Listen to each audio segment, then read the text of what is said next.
Lucas, for those of you who don't know me. I see some familiar faces, so that's really nice. And I'm an English teacher at Ames High School.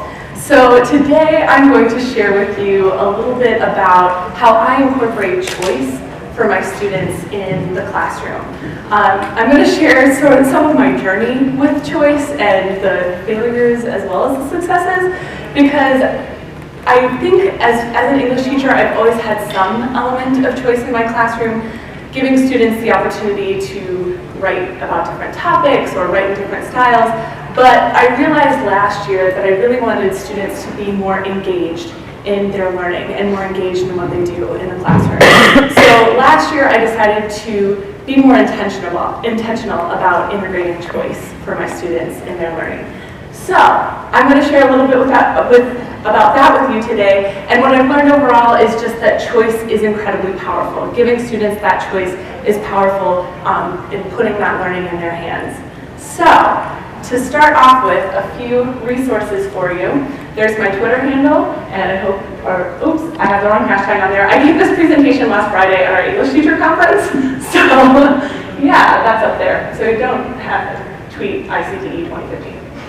But today's resources, I have a tiny URL, I have a website for you that I have uploaded my keynote presentation there, so if you want to look back and find that information there, as well as a couple of links to resources we'll be using during our presentation today.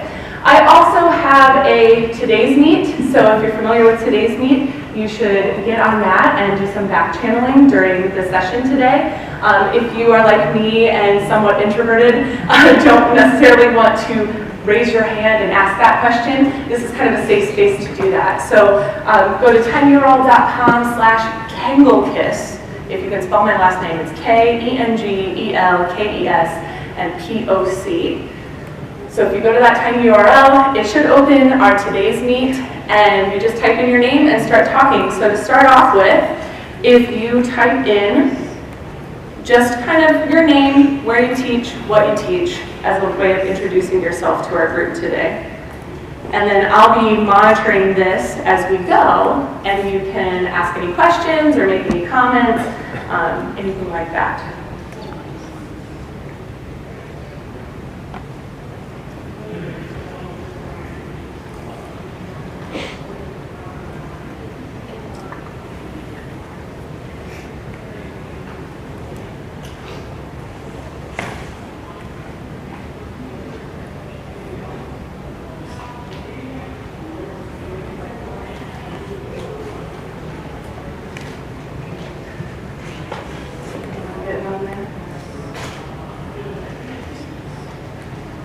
So as we go along, if you have any questions or any ideas that you want to throw my way, go ahead and open up, speak about that. But like I said, if you don't want to, I'll be monitoring the Today's Meet.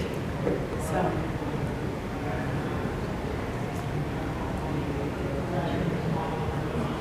I've used, I don't know, how many of you have used Today's Meet before in your classes? Awesome. So I've used Today's Meet with particularly difficult classes that don't want to discuss or don't really want to take notes to varying degrees of success. So it's a great tool to use during that classroom discussion.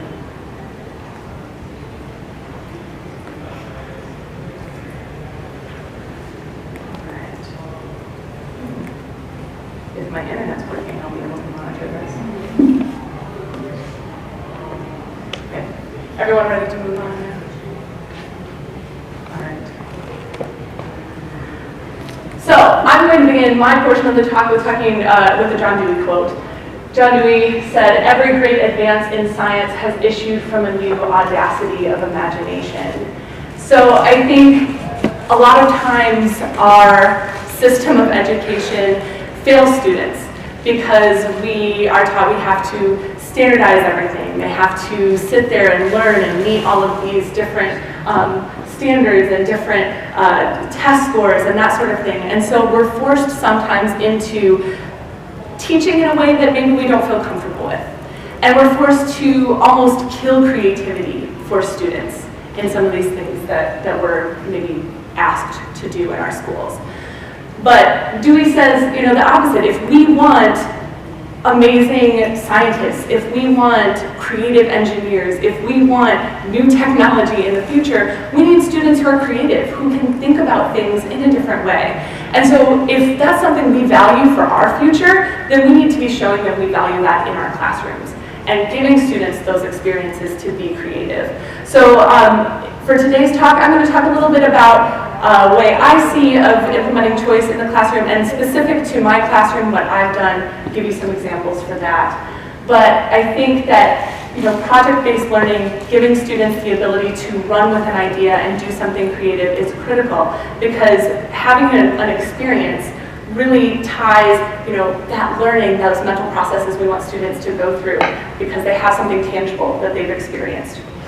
The problem with totally releasing learning into students' hands is students are terrified. They don't know what to do. So I teach high school. I have a 9th grade class and an 11th grade class. And when I kind of say, okay, go and do whatever you want, they freak out. They totally freaked out on me. And I was really surprised, because I thought, oh, they're going to be excited. They actually get to do whatever they want. I'm not telling them they have to write a paper. I'm not telling them they have to do a presentation.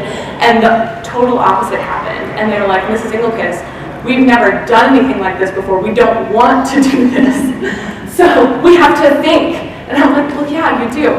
So students are a little terrified. They don't know how to be in charge of their own learning. They don't know how to create something. And so that's kind of the big problem. But I think also there's a problem with, sometimes as teachers, we're afraid to turn over that responsibility to students as well. We're nervous about letting students run with it, because maybe we don't know exactly what they're going to do, or maybe we don't understand the technology they're going to use for that project. So I'm going to talk a little bit about both of those things. So I think part of the solution to these two issues, with the students being reluctant as well as the teacher being reluctant, is to follow our gradual release of responsibility. That way students gradually are feeling efficacious in their learning. They feel like they can do this. They're empowered to be creative and take learning into their own hands. And teachers are also feeling okay with letting go of that responsibility to the students. So, I note as well, we have students, a wise man told me, you have to teach the students who walk in the room.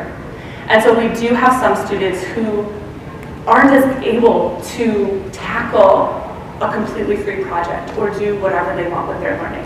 And so we do have to keep in mind those students we have in our classrooms, and we have to have supports, we have to have scaffolds for those students. So I'll talk a little bit about how I've addressed those issues as well when I have students who are overwhelmed. So we want to start small. And this can be as simple as, probably we already do these things in our classroom, and so nicely done. You're giving students choice in their learning. Start with letting students choose their topics. This could be for research papers or projects. This could be for creative writing. Let students be free to choose whatever they want to do for that project. This could also look like letting them choose a style or a structure that they use to turn in that project. So maybe instead of just turning in a paper, maybe you let them blog their project, or maybe you let them do something with social media. So getting them to think about different styles that they could employ to reveal their learning. So I teach, my English 9 class in the fall is a writing workshop. So students get to do a bunch of writing, and we kind of try to tackle those initial writing skills to help them in their writing for the rest of high school in English. So our first quarter is all narrative writing, telling stories. So on the first couple of days of school, as we start narrative writing, I introduce them to a bunch of different styles.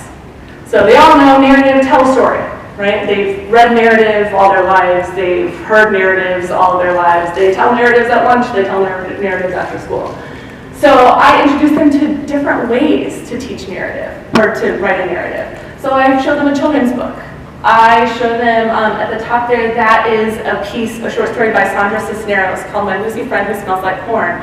And she writes in the exact voice that a little kid would tell a story. And then this happened, and then I thought of this, and then this happened next. So showing them, hey, you can employ voice in your writing. There's an encyclopedia of an ordinary life where the author tells her life story through a series of encyclopedic entries. So I say, hey, you can tell a story through a series of encyclopedia entries. Narrative song. There are tons of narrative songs out there. Taylor Swift's Love Story, that's their favorite one, they want to listen to that one. And then also I have a piece, it's from NPR's 3-Minute Fiction, which is a really great resource for finding short pieces of fiction. And this piece is called Sorry for Your Loss, and the author told a story through a series of deleted voicemails. So the premise is this woman, she's calling her ex-boyfriend because she found out that his mom has passed away.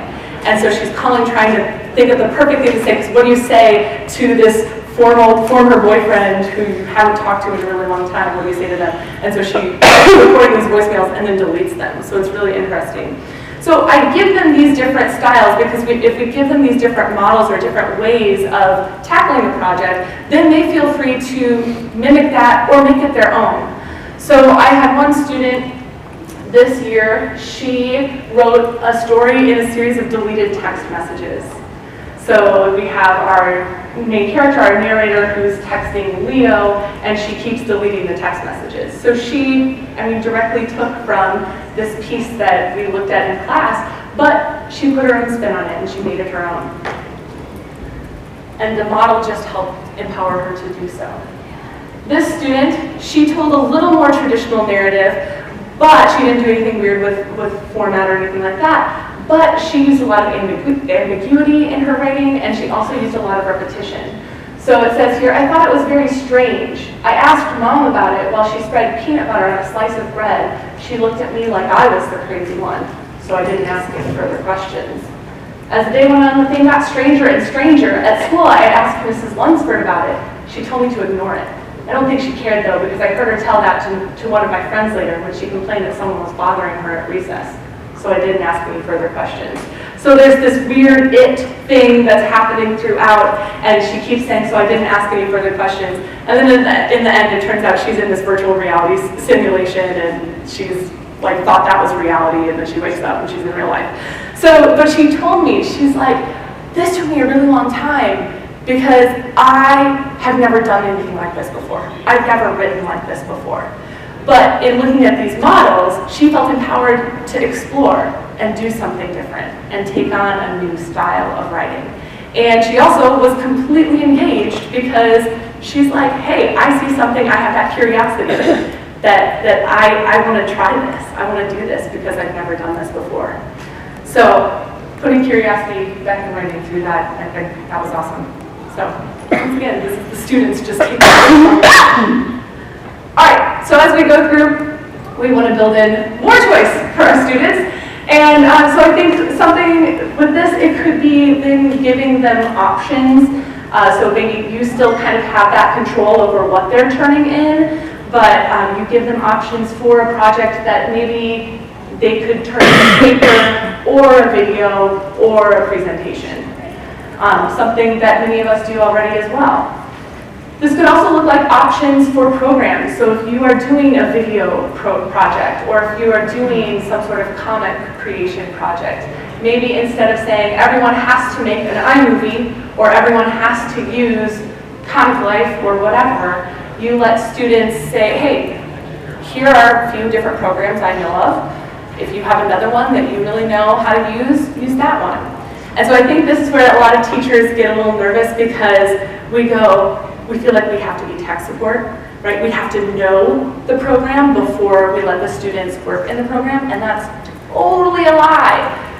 We do not have to be the expert. I let my students explore in programs all the time that I have no idea how they work, and then I make them teach me how to use it. And so I think sometimes, and students, their initial reaction is going to go to you and say, hey, I don't know how to do this. And I just go, well, I've never used that program, so I want you to figure it out. And they get frustrated, but I think it's good for students to experience that frustration and work themselves out of that, because that's how they're going to be able to tackle problems in the future. So if I can make my students frustrated by learning a program, I'm kind of happy about that. So in my class then, and just an example of this, we do, with my 11th graders, we do a comic creation program that we call Poetry to Panel. So 11th grade is focused on teaching literary analysis through using literary criticism, so looking at different lenses.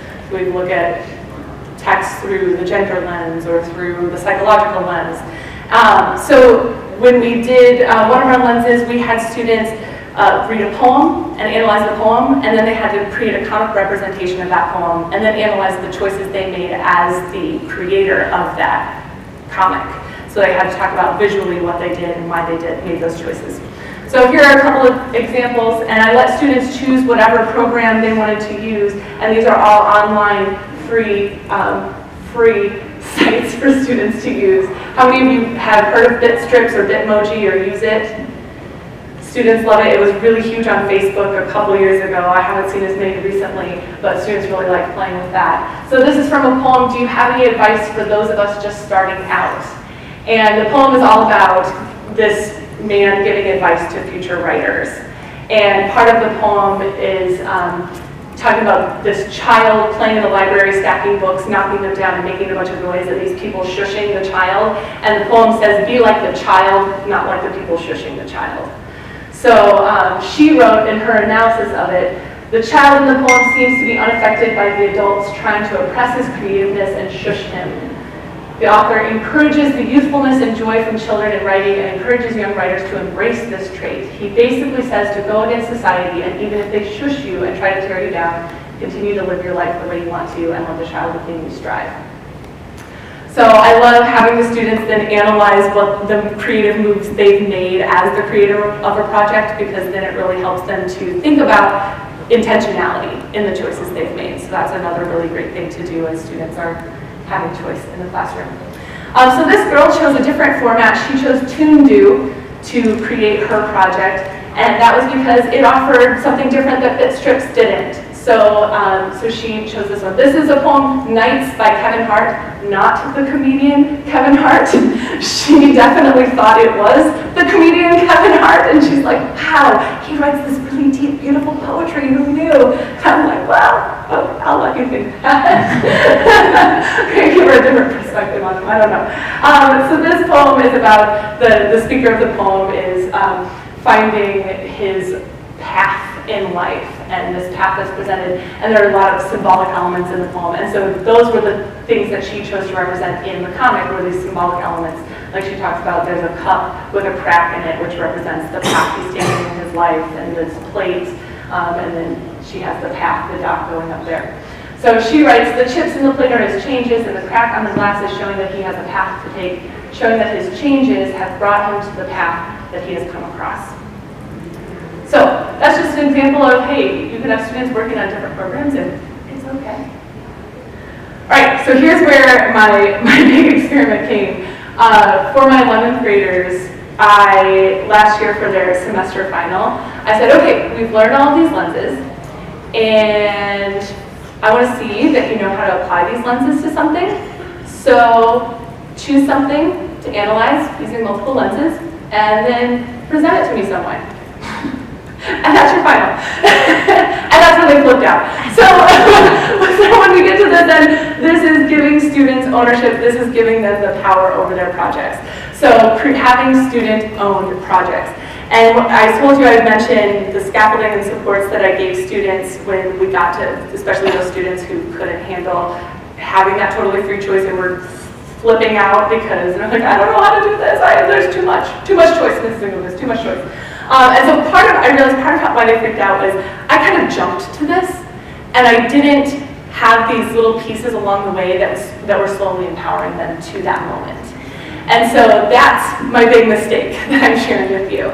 If you give students those smaller opportunities early on, you've created a model for them that when you release the responsibility, they're probably going to freak out a little bit, but they're also going to have ideas to draw back on. So to help those students who are really freaking out, students had to turn in a project prospectus.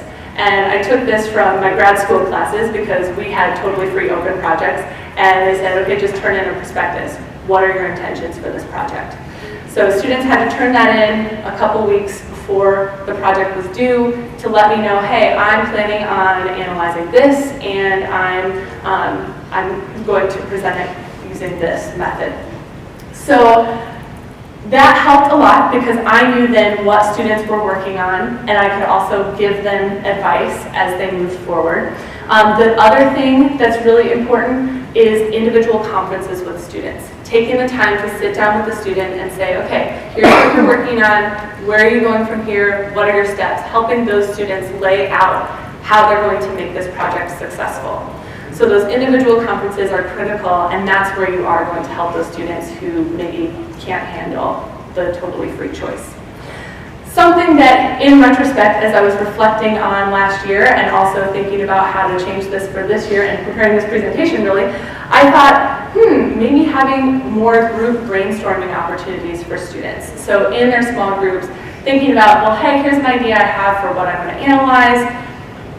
You know, what are different ways I could show that? What's a project I could do with that?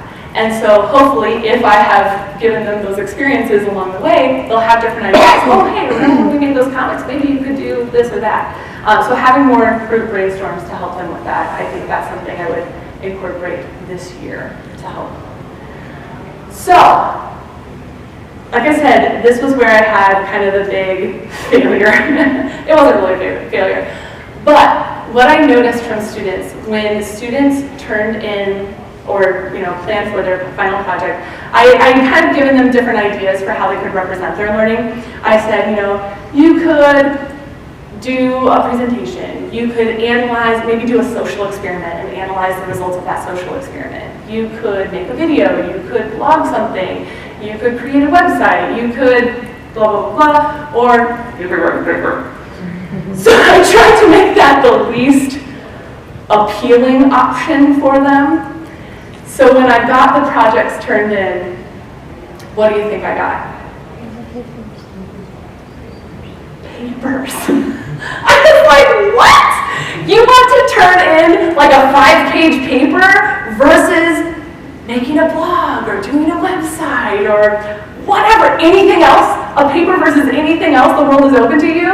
And that floored me. The second most turned in thing, can you guess? Presentation, a Google presentation. And I'm like, the two things that I'm like, that's what you've always done. And so that's where I realized too, if I had given them opportunities to experiment and explore before we got to this, they would have had more ideas. They would have maybe had more curiosity. But as it was, they were like, hey, we're going to choose the evil we know. We're going to fall back on the tried and true. We know what to expect with writing a paper. We know what to expect with doing a presentation. And so we're going to fall back to that. So that floored me. That really got me thinking. And it really made me think about how we don't give students enough choice. Because they're juniors in high school. And they're like, we've never done this before. We've never done anything like this before. So that was really eye-opening for me. So I did still have some really neat projects. People who turned in presentations, they did decide to analyze some really interesting things. I had one student do a psychology experiment that he'd heard about in his psychology class, and so he recreated it and recorded the video and then analyzed it for gender. I had a student she analyzed Instagram posts between two of her friends and analyzed it for psychological lens as well as gender lens. So a couple of interesting analysis things. And so as I went back, I didn't have any examples because either they deleted them or whatever, but I had some reflections. So after they created their project, I had them reflect on this experience. So what was this like to do this project? Where did you run into problems? How did you solve those problems? What did you think? So this girl created a Tumblr, and she analyzed Disney princess stories. Because she was like, I loved the Disney princess stories growing up and all this stuff, and then she heard all this hate going on about Disney princesses. So she decided to take a better look at these stories, and she realized, like, oh, there are some things that maybe are concerning to me. So she talks about here what this process was like. And she says, going through the lenses and melding them together into one project really helped me solidify my learning throughout the semester. During the course of the semester, it was difficult at times to see exactly how some of the lenses could actually be used to analyze something other than what was presented to us. But being able to look at something familiar through these lenses made everything clear. So she said, the whole time I was giving them stuff to analyze. And she's like, well, okay, the teacher chose this because you can analyze it. But this project forced her to think about how she could use that learning in the outside world. So giving students that ownership, letting them take on something that they care about, really helped her to understand the concepts we were learning in class. This student created a website, and she blogged on the website, and she analyzed a couple of different short stories. So she chose some short stories she was interested in reading and analyzed those. So she reflected, I think that I learned quite a bit going through this process. It was kind of interesting to see the different lenses fitting together, kind of like puzzle pieces. It also made me curious if the author planned for the piece to have these elements, or if it was just something that I've seen. Doing this project raised a lot of new questions and gave me a greater appreciation of the art of writing. So I love that because she talks about this greater appreciation of the art of writing. She noticed that through analyzing these pieces, but also she's noticing that through being a creator because she wrote these blog responses to these pieces. So she has this kind of twofold thinking about them. So that was the big, students do this project. The next semester, I had students do a video project. And so this is where I noticed the effects of letting students be creative and take the learning into their own hands. And I realized, ooh, I went about this a little backwards. So the following semester, I had students reading lit circles. So they were reading this book, and they read a hodgepodge of books. I basically grabbed any books from our book room that I thought they may not have read this yet, or maybe they need to read this before they go to college. So I had all these books, and then they chose what they wanted to read. So at the end, I said, okay, I want you to make a video representation of this book, and you have to choose a different style other than what's presented in the book, and you can represent it any way you want. Like maybe you create an allegory of the story, or maybe you choose a few key scenes to enact, something like that. So we started this project, and I was like, okay, you have like 2 weeks go, because so often we're like, you have to have it done in this time period because we don't see students working, or we want to make sure that they're using that time and they have that sense of urgency to get things done. So I was talking to one of my students one day, and she said, Mrs. Inglicus, we get assigned these projects, and we never really have time to really experiment and do what we want with them. And I was like, whoa. Okay, you want time? I'll give you time. And I know that's really difficult as teachers because we feel the urgency of we have to cover this before the end of the year. But I really have come to the belief that if I value this, if I feel this is important, I need to give the students time to do that. It's why I let students take time to read in my classroom. It's why I let students take time to work on projects, because if I value that, I need to give them the time, my time, to do those things. So I said, okay, you can have all the time you want. And so I went around to the groups and I said, so how much time? You tell me when you can be done with this. And they did. And then if they came across a hiccup and they're like, oh, Mrs. Inglicus, I think we need 2 more days. I'd go, all right, you've been working, I've seen you working, you have that time. So it was kind of chaotic because I had students, everywhere in our school recording and in our courtyard and that sort of thing, but it was awesome because I was moving from group to group and kind of seeing what they were doing and making sure they were working, and it was super fun. So then, because I gave them this time, I had students come up to me and they go, one boy goes, I haven't done anything with animation and I really want to learn how to animate. Could I animate this? I go, yeah, that would be awesome. And then I had another boy come up to me and he said, hey, I really want to experiment with green screen. Can I try doing something with the green screen? And I'm like, yeah, where are you going to find a green screen? He goes, oh, I already bought one on Amazon. He forked over his own money to buy a green screen, which I found out our speech department has one. But he didn't care. I was like, oh, I feel really bad. Do you want to return it? He's like, no, I don't care. This is awesome. And then I had just students coming to me with these awesome ideas for things. And I realized it was because I'd given them the opportunity to explore before. Because they had this opportunity to explore and do what they wanted, all of a sudden they felt free to explore. They felt free to do something new, do something different, and they were engaged. So I'm going to show you a couple examples of some student videos. This one is an example. This is the boy who bought their green screen, and they did a video of The Book Thief.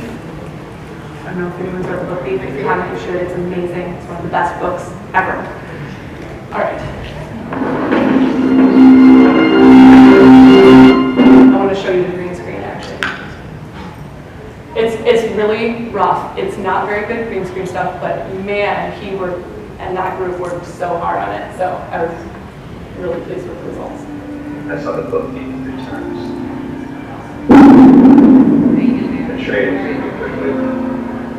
The Book Thief and her brother were traveling down toward Munich, and of course we know that the boy couldn't make it. A 6-year-old boy died in the third carriage. They were traveling to be given over to foster parents. After some time, Liesl had got to the new foster home with only a mother and father left in the street. The funeral had a great deal of sadness for Liesl. She had lost the last of the true family. However, the loss of the last person she discovered to be loved books. Near the grave of her brother, Daly hid in the book, the Gravedigger's Handbook, marked a turning point in her life that failing to satisfy her. All right, we'll stop it right there. So yeah, like I said, a little rough, but they worked so hard on that, and they were, going out into the community and recording, and it was really awesome. So this group also read The Book Thief and created a video, and so what they chose to do is they remembered, hey, we used bit strips to make that comic project last semester. That would be really fun. And so they recreated their scenes through a series of comic panels, which took them an incredible amount of time because they were creating each one and each character. I'm definitely can be cheerful, I can be amiable, agreeable, affable, and that's the only A. Just don't ask me to be nice. Nice has nothing to do with me. At some point in time, I'll be sitting over you as genuinely as possible. Your soul will be in my arms. A color will be perched on my shoulder. I will carry you gently away. She was not always a book thief. However, life had not dealt her the best of cards. Death and turmoil seemed to follow the book thief, but I still keep believing that all the time. I would only come across Liesl Meminger a few times throughout her life. Each time I became more and more intrigued with her life. In order for me to fully understand the plight of the book thief, I must take you back to Germany in 1939. Alright, so we'll stop that one there as well. So I love that because once again, now they're going back to something that they learned the previous semester, and they were like, hey, we're going to use this in a new way. So this last one is the animation. It's really weird, just letting you know. But they actually ended up using Scratch for animation.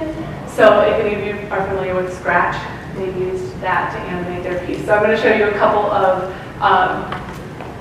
key animation moments. And like I said, it's rough, it's really weird. It reminds me a lot of those web comics that went around in the early 2000s. It's really weird. But they read Lord of the Flies, which is a weird book, so it kind of matched. So. A stone? No, a shell. That's right, it's a shell. I've seen one like that before, on someone's back wall. A conch, that's what he called it. He used to blow in it, and then his mom would come. It's ever so very good.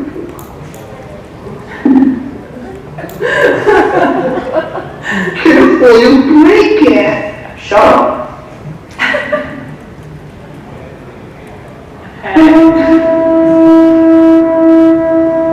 Where's the man with the trumpet? I am. Hi, I'm Jack. Is there a ship or any grown-ups? No. Then we'll have to look after ourselves. We've got to decide about being rescued. Seems to me we ought to have a chief to decide things. A chief! I have to be chief because I'm chapter chorister and head boy. I can sing C sharp. Well then. How many of you are familiar with Lord of the Flies? Okay, so I'll show you the last part. They included the Beast, which is really weird.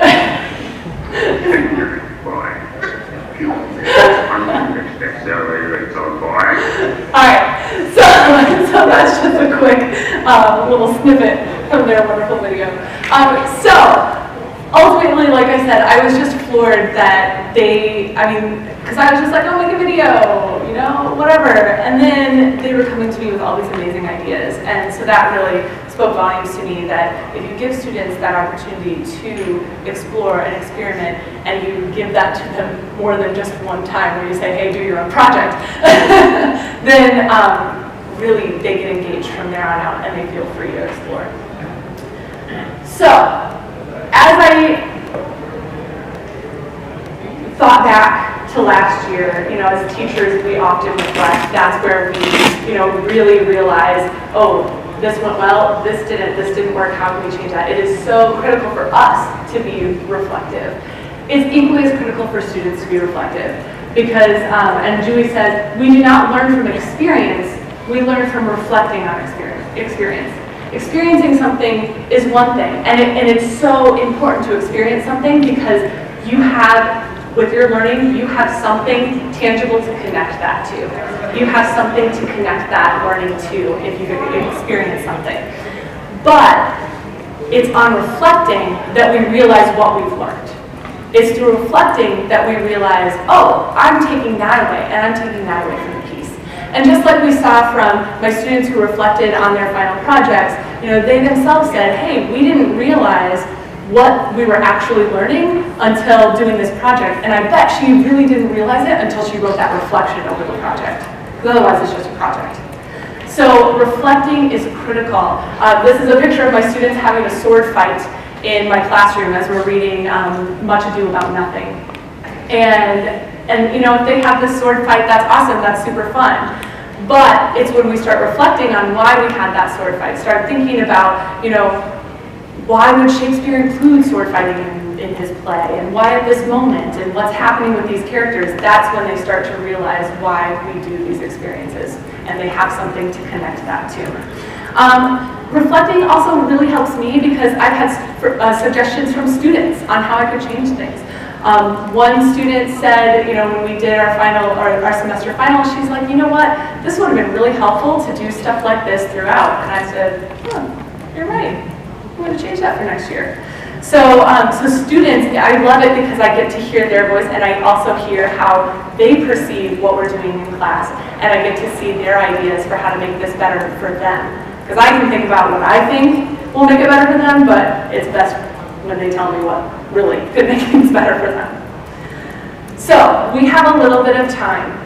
I'm going to give you some time to brainstorm/ask some questions. I'm sorry if you've been asking questions on the Today's Meet. My internet's not working on my iPad. I should just try my phone.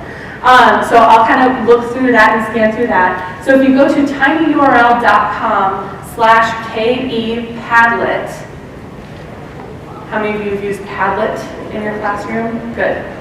So go to Padlet, and then there are already some ideas there for using choice, creating projects that would have students utilizing choice in the classroom. And so add your ideas there. And I think this is going to be a great resource for us even that we can go back to and think about, oh, hey, that's a really great idea for using this in my elementary science class. Right? So go ahead and go to Padlet and add some ideas, look at what's already there. And then also, if anyone has questions right now, or comments or ideas that you want to just say out loud, that would be awesome.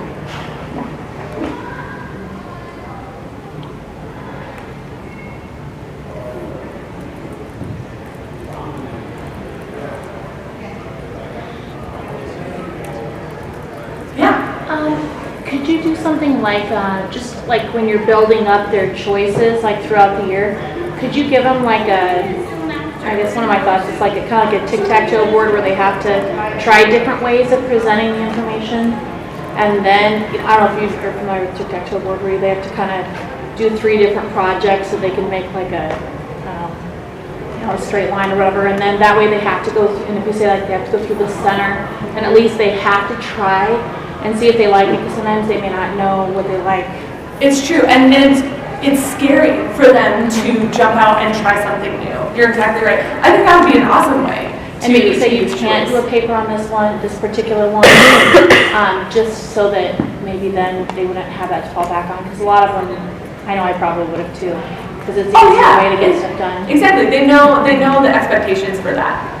They've already been laid out. They know how to do that. And so, yeah, so I totally, I understood. I was shocked. I was sad. But I understood why they went to the paper. But it's funny because I normally can't get them to write anything. So, like, really? But yeah, that's a great idea to have that tic-tac-toe board or a list or something that, hey, you have to, once you do present something using this way, cross that out and try a different way the next time. Yeah, I love it. Add that to the pattern. Other ideas or questions?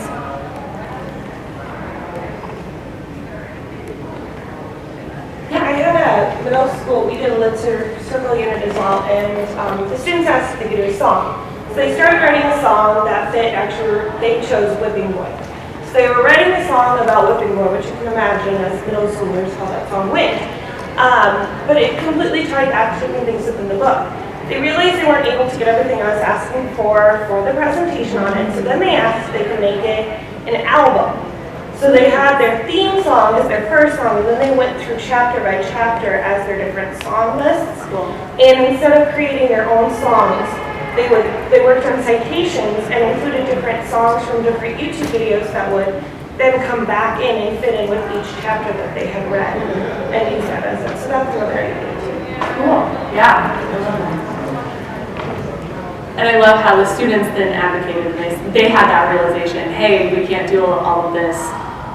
How about we do this? And then you go, yeah, that sounds great. I love it, because they are asking you for permission, and you're really just going, sweet, you thought of that on your own.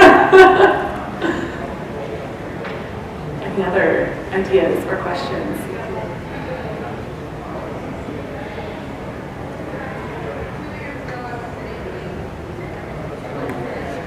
All right, well, thank you for participating. Ultimately, I have this last slide here because I love my classes.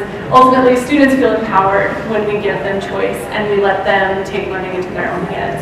And that's really important because then they can take that empowerment into the future, into other areas, and hopefully be those creative future professionals that we need in our world. So here's my contact information once again. The resources at the bottom. Thanks for joining me. Have a great day.